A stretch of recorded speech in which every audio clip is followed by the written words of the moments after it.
अस्सलाम वालेकुम। आज हमने दो ड्रग्स के बारे में पढ़ना है, 6 मरकैप्टोप्यूरिन और 5 फ्लोरोयूरासिल, जो कि एंटी कैंसर की एंटी मेटाबोलाइट ड्रग से क्लास से ताल्लुक़ रखती हैं।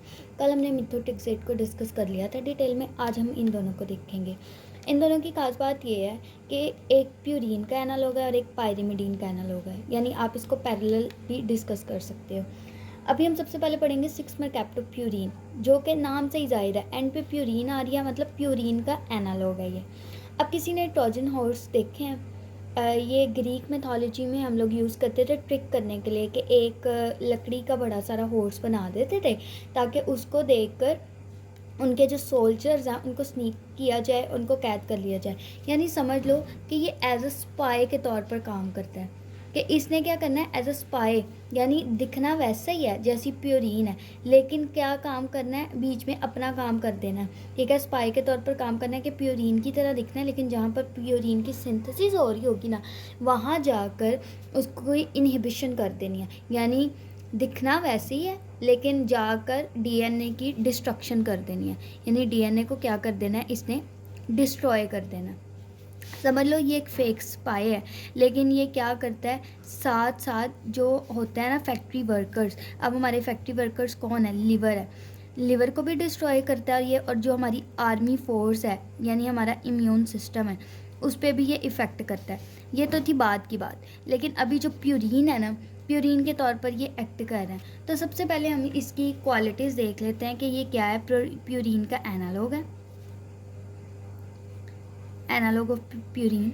उसके अलावा ये डिस्कवर कब हुआ था, ये डिस्कवर हुआ था जब प्यूरिन के ऊपर रिसर्च हो रही थी ना, तो उस रिसर्च के दौरान पे इसकी डिस्कवरी हुई थी, तो इसीलिए इसे प्यूरिन का एनालॉग भी कहते हैं।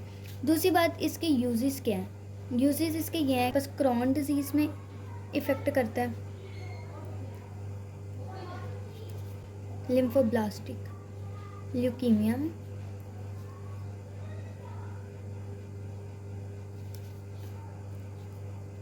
और ऑटो इम्यून डिजीज़ में।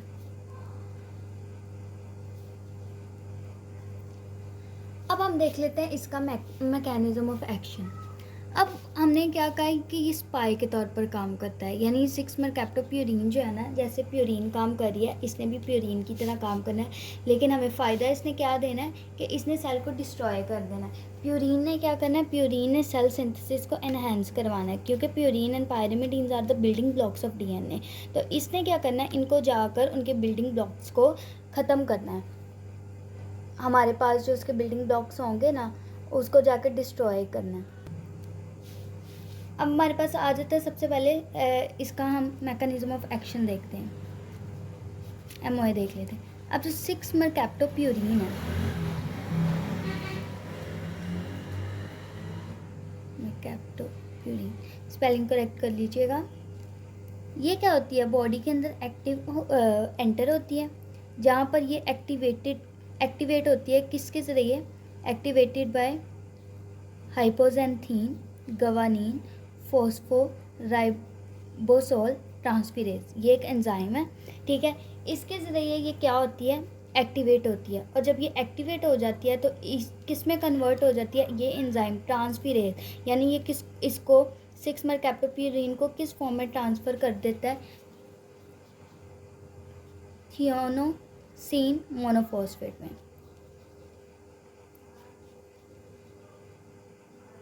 अब ये क्या बन गई, थियोनोसिन मोनोफॉस्फेट। अब थियोनोसिन मोनोफॉस्फेट जो होता है ना, ये आगे से बनाता है एडेनिन, एडेनिन मोनोफॉस्फेट बनाता है, गवानोसिन मोनोफॉस्फेट बनाता है, ठीक है, और इसके बाद जेंथोसिन मोनोफॉस्फेट बनाता है। अब होता क्या है कि अब ये जो 6 मरकैप्टोप्यूरिन थी, इससे थियोनोसिन मोनोफॉस्फेट बन गया। अब ये मोनोफॉस्फेट क्या करेगा कि इनहिबिट कर देगा प्रोटीन की सिंथेसिस को। इट इनहिबिट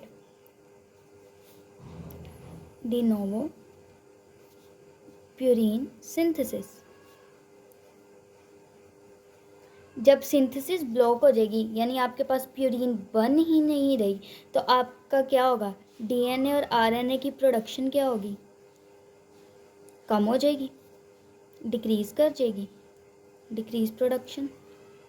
और जब ये डिक्रीज़ कर जाएगी एक तो उसकी प्रोडक्शन डिक्रीज़ कर जाएगी, दूसरा अब आप देखो कि ओरिजिनल प्योरीन की जगह एक स्पाई की तरह आकर प्योरीन लग रही है। तो क्या होगा कि जब गलत प्योरीन यानी एक गलत चीज़, जहाँ पर अब आप एक पज़ल सॉल्व कर रहे हो, उस पज़ल में ब्लू कलर का एलिमेंट लगना है जो कि ओरिजिनल है, सारी पज़ल ब्लू है, लेकिन आप उधर रेड कलर का एलिमेंट लगा रहे हो यानी एक अलग सी चीज़ लगा रहे हो, तो क्या हो जाएगा, वो चीज़ फॉल्टी लगेगी ना, आपको थोड़ा गलत गलत नज़र आएगा। तो इसी तरह क्या होता है कि जब एक मतलब दूसरी प्यूरीन वहाँ पर आके लग जाती है तो हमारे पास क्या बन जाता है, फॉल्टी डीएनए बन जाता है। फॉल्टी डीएनए और आरएनए बनेगा। जब फॉल्टी डीएनए होगा तो हमारे पास फॉल्टी न्यूक्लियोटाइड बनेगा, और फिर एरर आ जाएगा और सेल डेथ खुद ही हो जाएगी। अब इसमें ना आप लोगों की बुक में कंफ्यूज नहीं होना, आप लोगों ने ये एक सिंपल प्रोसीजर, ठीक है, लेकिन आप लोगों की बुक में यहाँ पर ये जो हम लोगों ने बनाया ना, थियोनासिन मोनोफॉस्फेट, इसको थियोनासिक एसिड भी कहते हैं।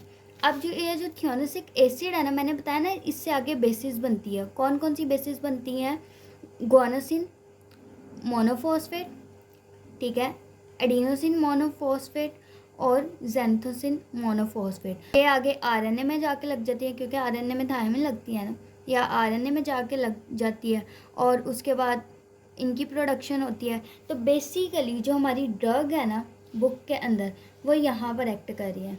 यानी इसने क्या करना है कि जो थियोनासिन मोनोफॉस्फेट है, यानी ये वाला जो एंजाइम है जिससे बेसिस बनी है, इसको इनहिबिट कर देना है कि आगे बेसिस ना बने, सेल की प्रोडक्शन ना हो और आगे हमारे पास क्या हो जाए, फॉल्टी डीएनए बन जाए और सेल डेथ खुद ही अकर हो जाए। तो ये था हमारे पास इसका मैकेनिज्म ऑफ एक्शन। अब इसके हम एडीआर देख लेते हैं। अब मैंने आपको शुरू में बताया था कि जो स्पाई है, अब जो चोर होता है वो कोई ना कोई नुकसान तो देकर जाता है ना बॉडी में, तो इसी तरह ये डीएनए की डिस्ट्रक्शन तो कर रहा है, हमारी रिक्वायरमेंट पूरी कर रहा है। लेकिन मैंने बताया था एंटी कैंसर में क्या होता है कि आपके नॉर्मल सेल्स भी इफेक्ट हो रहे थे। तो ये जो हमारे फैक्ट्री वर्कर्स होते हैं, यानी जो लीवर होता है, ठीक है, उसको भी डैमेज कर रहा होता है, हमारे इम्यून सिस्टम को भी। तो इसके एडीआर्स हम इस तरह कर सकते हैं, बॉयज़ गेट हर्ट प्लीज़। ये B for bone marrow suppression,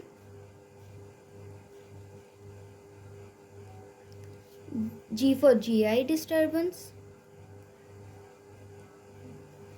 H for hepatotoxicity liver, and P for pancreatitis. बाकी आप लोग जो जर्नल हम लोगों ने किए हुए हैं ऑलरेडी वो कर लेना। अगर किसी को ना समझ आई हो तो वो पूछ सकता है। ओवरव्यू इसका ये है कि 6-मरकैप्टोप्यूरीन जो है हमारे पास, वो हमारे पास एक स्पाई के तौर पर एक्ट करती है, प्यूरीन का एनालॉग होती है। डिस्कवर कैसे हुई, जब प्यूरीन की मेटाबॉलिज्म की रिसर्च होती उस दौरान ये क्या उसे कहते हैं वजूद में आई। ये डीएनए को डिस्ट्रॉय करती है, फॉल्टी डीएनए बनाती है। इसके साथ साथ ये लिवर और इम्यून सिस्टम को भी डैमेज करती है। यूज़ कहाँ होती है, क्रॉन डिजीज़ में होती है, एक्यूट माइलोब्लास्टिक ल्यूकीमियाज में यूज़ होती है और ऑटोइम्यून डिजीज़ में यूज़ होती है। मैकेनिज्म ऑफ एक्शन क्या है कि 6-मरकैप्टोप्यूरीन जब बॉडी में एंटर होती है तो इसको एक्टिवेट करवाया जाता है एक एंजाइम का, जिसको हम कहते हैं हाइपोजेंथिन गुआनोसिन फोस्फो राइबोसोल ट्रांसफीरेज इसको ट्रांसफ़र कर देता है थियोनासिन मोनोफॉस्फेट। अब थियोनासिन मोनोफॉस्फेट ने बेसिकली क्या बनानी होती है, बेसिस बनानी होती है, जो कि बिल्डिंग ब्लॉक्स हैं डीएनए के।